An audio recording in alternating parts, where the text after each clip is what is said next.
Hello students, today's topic is balancing of a chemical equation.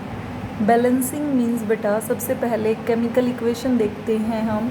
Left side में क्या लिखा जाता है रिएक्टेंट और राइट साइड में क्या लिखा जाता है प्रोडक्ट। तो किसी भी केमिकल इक्वेशन में लेफ्ट और राइट साइड में अगर नंबर ऑफ एटम्स क्या हैं सेम, मतलब अगर रिएक्टेंट साइड में एटम्स 10 हैं और प्रोडक्ट साइड में भी एटम्स कितने हैं 10, इसका मतलब ये केमिकल इक्वेशन हमारी क्या है बैलेंस। अब इस केमिकल इक्वेशन को हम 4 तरीके से बैलेंस करते हैं बेटा। फर्स्ट है हीट एंड ट्रायल, सेकंड है पार्शियल इक्वेशन, थर्ड है ऑक्सीडेशन नंबर मेथड और फोर्थ है बेटा आयन इलेक्ट्रॉन मेथड। ओके, हमारे 11th की फर्स्ट यूनिट में ये दो मेथड्स हैं जो हम आज डिस्कस करेंगे, हीट एंड ट्रायल मेथड और पार्शियल इक्वेशन मेथड। सबसे पहले हम डिस्कस करते हैं बेटा हीट एंड ट्रायल मेथड। इसी को हम क्या बोल देते हैं हीट एंड एरर मेथड, मतलब hit and trial method is also known as hit and error method. इसमें क्या करते हैं बेटा, स्टेप फर्स्ट है कि रिएक्टेंट और प्रोडक्ट के हमें क्या लिखने हैं, रिएक्टेंट और प्रोडक्ट के हमें एग्जैक्ट फॉर्मूले लिखने हैं। जितने रिएक्टेंट हैं उनके सिंबल्स लिख दो, जितने प्रोडक्ट हैं उनके सिंबल्स लिख दो और उन सभी के बीच में क्या लगा दो, एक प्लस का साइन। जैसे एक रिएक्टेंट है फर्स्ट R1, दूसरा रिएक्टेंट है सेकंड R2। ओके, कंबाइन करके या क्या दे रहा है, एक प्रोडक्ट फर्स्ट P1 और सेकंड प्रोडक्ट P2, मतलब जितने भी रिएक्टेंट हैं उनके बीच में भी प्लस साइन लगा दें, जितने प्रोडक्ट हैं उनके बीच में भी क्या लगा दें, plus sign, and both are separated by an arrow.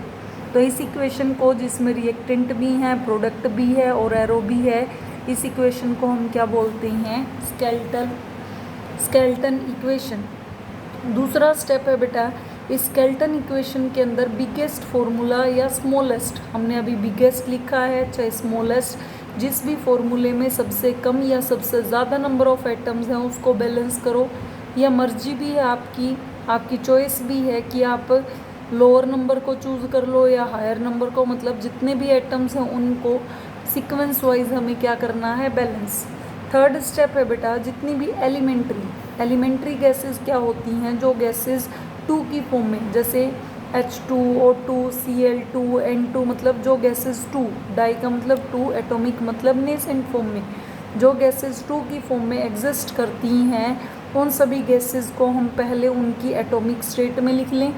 Atomic का मतलब 1 की, जैसे H2 है H लिख लें इसको, उसके बाद सुटेबल 2 से इंटीजर से मल्टीप्लाई कर दें, so that we are getting a complete equation.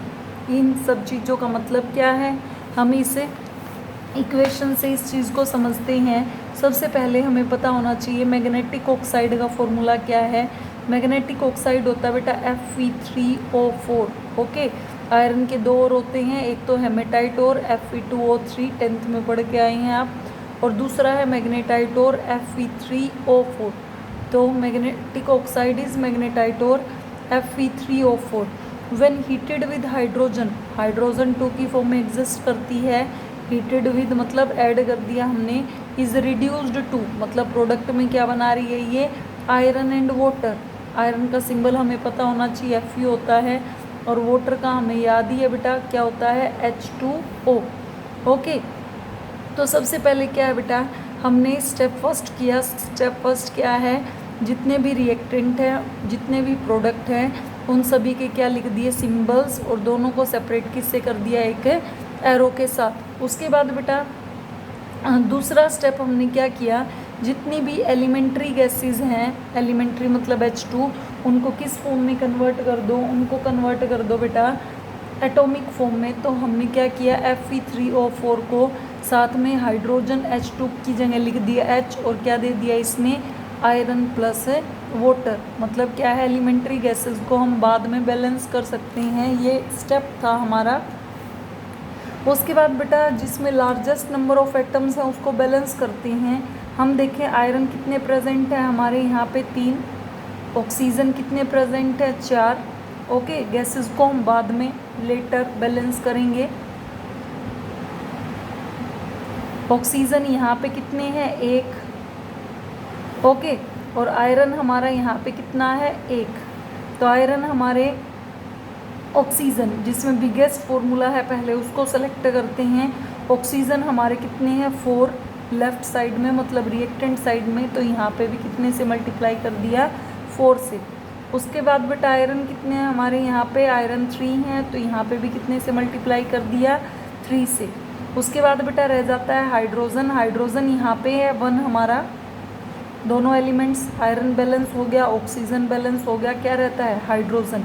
Hydrogen हमारा रिएक्टेंट साइड में कितना है 1, और प्रोडक्ट साइड में कितने हो गए H2, मतलब 2 मल्टीप्लाइड बाय ओवरऑल 4। तो हाइड्रोजन हमारे कितने हो गए बेटा यहाँ पे 8। तो यहाँ पे हाइड्रोजन को कितने से मल्टीप्लाई कर दिया 8 से। उसके बाद हमें पता है गैसेस नेसेंट फॉर्म में, एटॉमिक फॉर्म में एग्जिस्ट नहीं करती, तो इसको मॉलिक्यूलर फॉर्म में लिख देते हैं। तो हमारी इक्वेशन क्या हो गई Fe3O4 प्लस 4H2, यहाँ पे हाइड्रोजन 8 ही हो गए हमारे, is giving what 3 of Fe plus 4 molecules of water. कहने का मतलब क्या है, इक्वेशन को तुक्के मार मार के, हिट एंड ट्रायल मतलब तुक्के मार मार के हम बैलेंस करते हैं, so that we are getting a balanced chemical equation. तो हम चेक करें, यहाँ पे आयरन 3 है, यहाँ पे भी आयरन 3 है, ऑक्सीजन यहाँ पे 4 हैं, यहाँ पे भी ऑक्सीजन कितने हैं 4। उसके बाद हाइड्रोजन यहाँ पे 8 है, तो हाइड्रोजन यहाँ पे भी कितने हैं 8। ओके, उसके बाद हम नेक्स्ट मेथड करते हैं बेटा, हमारा कौन सा पार्शियल इक्वेशन मेथड। हम कौन सा मेथड करते हैं partial equation method. Partial equation method में हम क्या करते हैं बेटा, पार्शियल इक्वेशन स्टेप या इस पार्शियल इक्वेशन मेथड में हम क्या करते हैं, वैसे पार्शियल का मतलब होता है अधूरा, मतलब हम किसी भी गिवन केमिकल इक्वेशन को नंबर ऑफ स्टेप्स में स्प्लिट करते हैं, फिर कोई भी इक्वेशन जो भी कॉम्प्लेक्स रिएक्शन होती है वो 2 या 2 से ज़्यादा स्टेप में कंप्लीट होती है, इसलिए उन 2 या 2 से ज़्यादा स्टेप को इंडिविजुअली बैलेंस करते हैं, फिर सभी स्टेप्स को हम ऐड कर देते हैं, so that we are getting a balanced chemical, so that we are getting a balanced chemical equation. इसमें क्या है बेटा, सबसे पहले हम क्या लिखते हैं, पार्शियल इक्वेशन क्या होती है, विच प्रोसीड इन 2 और मोर स्टेप्स। जो इक्वेशन क्या है 2 या 2 से ज़्यादा स्टेप्स में होती है। दूसरा स्टेप है इसी के अंदर each step is written, each step is written and balanced by suitable integers,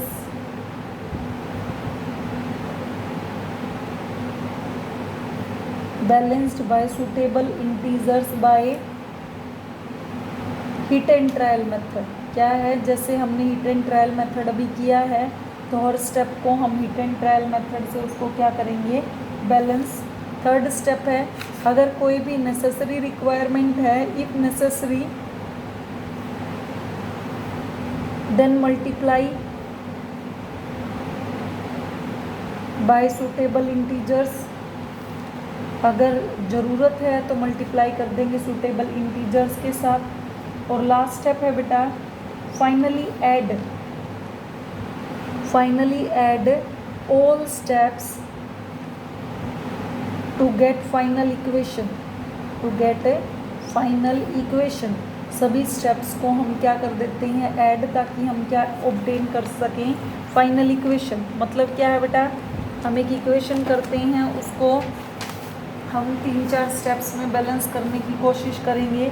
equation है हमारी sodium hydroxide NaOH combines with chlorine is giving sodium chloride NaCl plus sodium chlorate NaClO3 plus water. तो हमें इस equation को balance करना है बेटा। अगर हम इसको एक ही स्टेप में बैलेंस करने की सोचते हैं, नहीं हो पाती। सबसे पहले हम पहला स्टेप करते हैं कि क्लोरीन है वो वाटर के साथ कंबाइन करके क्या दे देता है hydrochloric acid plus hypochlorous acid, that is HClO। उसके बाद बेटा सेकंड स्टेप है, ये सोडियम हाइड्रोक्साइड ही इस HCl के साथ जुड़ के इसमें क्या है, 2 क्लोरीन थे, एक क्लोरीन हमारा हाइड्रोजन के साथ चला गया, एक OH के साथ चला गया। दूसरे स्टेप में Na positive OH negative H positive Cl negative क्या देगा, Na पॉजिटिव Cl नेगेटिव के साथ NaCl और H पॉजिटिव OH नेगेटिव के साथ H2O। इसी में स्टेप है बेटा सेकंड स्टेप, सेकंड में ही ये सोडियम हाइड्रोक्साइड इस दूसरे प्रोडक्ट जो फर्स्ट स्टेप में बना था HClO हाइपोक्लोरस एसिड, इसके साथ जुड़ के क्या दे देता है, Na positive and ClO negative. This Na is positive and ClO is negative, that is NaClO sodium hypochloride. और ये H पॉजिटिव इस OH नेगेटिव के साथ मिलके क्या दे देता है बेटा, वाटर। उसके बाद बेटा थर्ड स्टेप है, इसके 3 मोल्स, क्योंकि हम बैलेंस कर रहे हैं, ये सोडियम हाइपोक्लोराइड क्या दे देता है टूट के, 2 moles of sodium chloride plus sodium chlorate NaClO3। Fourth step है बेटा, हम क्या करें, इन सभी इक्वेशंस को, जो फर्स्ट इक्वेशन है हमारी, सेकंड इक्वेशन है और थर्ड इक्वेशन है, रिएक्टेंट साइड को रिएक्टेंट साइड में ऐड करें और प्रोडक्ट साइड को, जो ये राइट साइड में बची हुई हैं, इनको प्रोडक्ट साइड में ऐड करें। तो हम क्या ऑब्टेन कर लेंगे, हम इक्वेशन ऑब्टेन करेंगे। जैसे हम रिएक्टेंट साइड को रिएक्टेंट में जोड़ रहे हैं, रिएक्टेंट क्या है हमारा, क्लोरीन प्लस वाटर। इस इक्वेशन को देख के हम ऊपर देखते हैं कि हमें क्लोरीन बैलेंस करते हुए हम एक चीज़ देखते हैं, जो फर्स्ट इक्वेशन है, सेकंड इक्वेशन है और थर्ड इक्वेशन है, इन सभी को हम कितने से मल्टीप्लाई कर देते हैं, 3 से।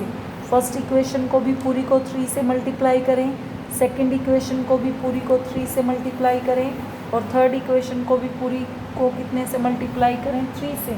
तो इन सभी को बैलेंस करने के बाद हम क्या देखते हैं, इसको 3 से मल्टीप्लाई करते हैं, अगर 3 ऑफ Cl2, इसको 3 से मल्टीप्लाई करते हैं तो 3 ऑफ वाटर, इसको 3 से मल्टीप्लाई करते हैं 3 of sodium hydroxide plus 3 of HCl, इसको 3 से मल्टीप्लाई करते हैं 3 of NaOH plus 3 of HClO,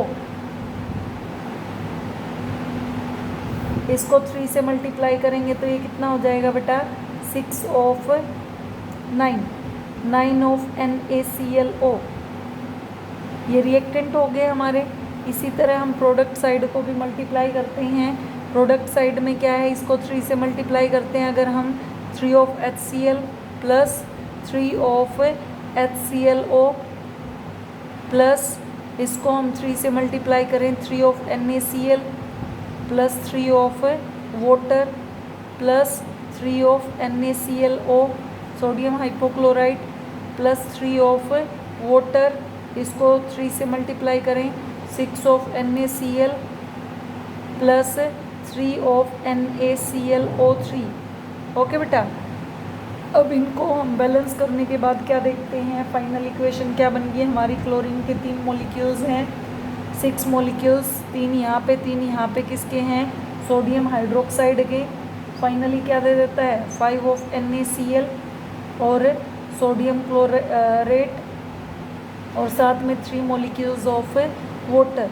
तो ये क्या आ गई हमारी फाइनल इक्वेशन। मतलब क्या है, पार्शियल इक्वेशन में हमें एक कॉम्प्लेक्स रिएक्शन में हमें इंटरमीडिएट्स का सहारा लेना पड़ता है, जो आप +2 में टॉपिक डिटेल में करेंगे। फ़िलहाल के लिए हम 11th लेवल पे सिर्फ कौन सा मेथड डिस्कस करते हैं, फर्स्ट यूनिट में हिट एंड ट्रायल मेथड। ये हमें सिर्फ ये पता होना चाहिए कि पार्शियल इक्वेशन जो एक से ज़्यादा स्टेप में सॉल्व होती है, सभी स्टेप्स को हम सिंपली क्या कर देती हैं, ऐड। Okay, thank you.